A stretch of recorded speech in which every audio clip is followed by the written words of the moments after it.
Alain Gérard Slama, vous considérez que finalement ces conférences, elles sont peut-être fondées, mais elles n'ont pas beaucoup de sens. Pour quelle raison? On vous écoute. Pour une raison simple, c'est que je crois beaucoup plus, si vous voulez, aux solutions de la régulation, aux solutions de la négociation, aux solutions de l'incitation, que aux solutions du volontarisme.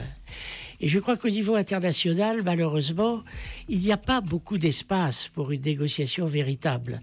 Tout simplement parce que les pays émergents sont fondés à nous dire, c'est quand même vous qui avez pollué la planète, et excusez-moi, c'est peut-être à vous d'en assumer d'abord les conséquences, et pas à nous.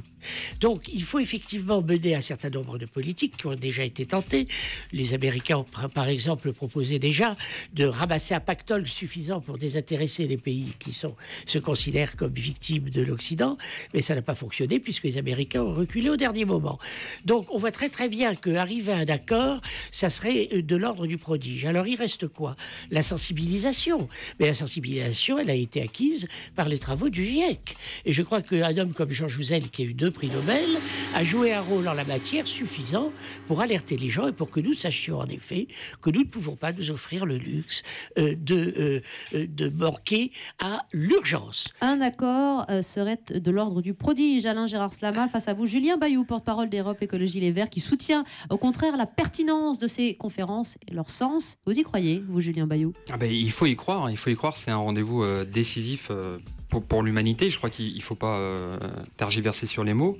C'est en gros un risque global qui menace toute l'humanité, alors à des degrés divers. Hein. Les pays insulaires, ceux qui sont des îles, sont plus concernés, mais la France aussi pour des questions d'approvisionnement en eau ou d'agriculture. Et puis on voit bien malheureusement les inondations qui se multiplient. Et c'est un risque global auquel il faut apporter une réponse globale. Et donc ça nécessite évidemment une coordination au niveau de tous les pays du monde. Vous avez parlé d'efforts, tout le monde doit en faire, et effectivement, ils doivent être différenciés, parce que ça, je crois que c'est un principe acquis. Effectivement, il y a des pays comme les États-Unis ou la France qui polluent plus et qui font des efforts, et des pays émergents qui doivent avoir le droit au développement.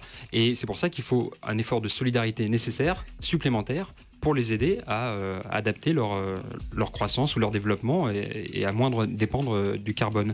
Mais donc, il y a des traités, c'est très lourd, c'est très long. Depuis 92, la sensibilisation, la prise de conscience progresse.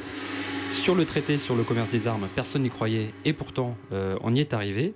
Et donc, je grappille un peu de temps, mais ce grand rendez-vous fait partie du puzzle dont on a besoin pour résoudre la question climatique.